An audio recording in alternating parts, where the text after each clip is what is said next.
नमस्कार, मेरा नाम है डॉक्टर पुरुधवन और आज इस वीडियो में हम बात करने वाले हैं किडनी फेलियर के स्टेजेस के बारे में। अक्सर किडनी फेलियर का पेशेंट जब भी आता है पूछता है डॉक्टर साहब मेरी किडनी कितने परसेंट खराब है, कौन सी स्टेज पे चल रहा हूँ। तो ये सारे के सारे क्वेश्चंस का आंसर मैं आपको आज इस वीडियो में देने वाला हूँ। तो हम जब भी किसी की इवेल्युएशन करते हैं कि इसकी किडनी कितने परसेंट खराब है, कितने स्टेज पर है, वो हम करते हैं जीएफआर के थ्रू। जीएफआर का मतलब होता है ग्लोमेरुलर फिल्ट्रेशन रेट, यानी किस रेट से किडनी आपकी ब्लड को साफ कर रही है। तो हमें सबसे पहले निकालना पड़ता है जीएफआर। और जीएफआर निकालने का तरीका बहुत सिंपल है। जब आप अपना टेस्ट करवाने जाते हैं, केएफटी करवाते हैं, तो केएफटी के अंदर आपको क्रिएटिनिन की वैल्यू मिलती है। तो उसके साथ साथ अक्सर लैब्स आपको ईजीएफआर लिख के देती है। बट अगर आपकी रिपोर्टों के अंदर जीएफआर की वैल्यू ना हो तो भी आप उसको ऑनलाइन निकाल सकते हो। तो आपने क्या करना है, आपने इस साइट पे जाना है। यहाँ पर आपने अपने क्रिएटिनिन की वैल्यू डालनी है, एज डालनी है और जेंडर डालना है। और जैसे ही कैलकुलेट करोगे एक नंबर आ जाएगा।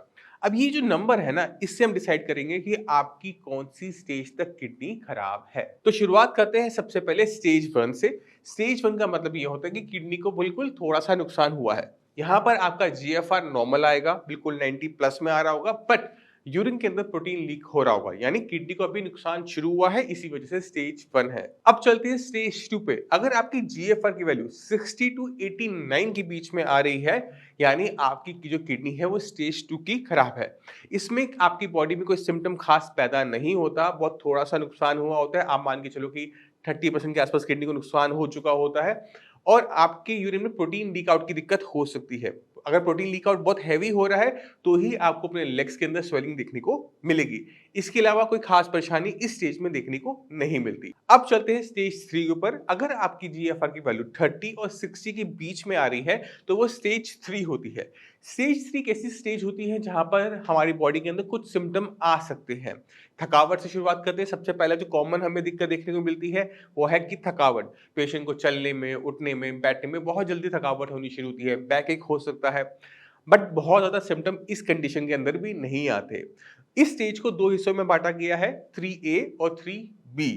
3A में क्या होता है कि अगर आपका जीएफआर 60 टू 45 के बीच में है तो वो 3A है, 45 टू 30 के बीच में है तो वो 3B है। और अक्सर इसी स्टेज पे जाकर पेशेंट को पता लगता है कि किडनी खराब हो रही है। अब बीपी और शुगर सबसे बड़े कारण है किडनी खराब होने के। जिन लोगों का बीपी बहुत ज़्यादा बढ़ा रहता है, शुगर बढ़ी रहती है, ध्यान नहीं देते, उनको लगता है कि मेडिसिन खाने से मेरा बीपी कंट्रोल में रहता होगा। ऐसे लोगों की किडनी हम इस स्टेज पर पाते हैं कि यहाँ पर हम जाकर पता लगता है कि किडनी खराब हो रही है। अब चलते हैं स्टेज 4 के ऊपर। अगर आपका जीएफआर 29 टू 15 के आसपास होता है तो इसे हम स्टेज 4 ऑफ किडनी फेलियर कहते हैं। यहाँ तक पहुँचते-पहुँचते क्रिएटिनिन लेवल 4-5 तक ऑलरेडी टच कर चुका होता है। अगर आपकी एज ज़्यादा है तो यही स्टेज 5 हो जाएगा। अगर आपकी एज कम है, यही स्टेज 4 हो जाएगा। यहाँ पर मैक्सिमम सिम्पटम हमें देखने को मिलते हैं। आपकी बॉडी में खून की कमी होना एक कॉमन दिक्कत है। बीपी का शूट अप करना दवाई के खाने के बाद भी इसी हमें स्टेज पे देखने को मिलता है। और जैसे ही स्टेज 1 के सिम्पटम्स थे, स्टेज 1 के सिम्पटम भी हमें यहाँ देखने को मिलेंगे कि यूरिन के अंदर प्रोटीन लीक आउट हो रहा है। हीमोग्लोबिन की कमी हमें देखने को मिलेगी, थकावट देखने को मिलेगी, बैकएक देखने को मिलेगा और आपको यहाँ पर अपनी इचिंग, स्किन में इचिंग भी देखने को मिल सकती है, रैशेस भी देखने को मिल सकते हैं। अब चलते हैं स्टेज 5 पे। अगर आपका जीएफआर 15 से भी नीचे चला जाए तो उसको हम स्टेज 5 कहते हैं। स्टेज 5 को एंड स्टेज रीनल डिजीज भी कहा जाता है। इसे हम ईएसआरडी शॉर्ट फॉर्म में कह सकते हैं।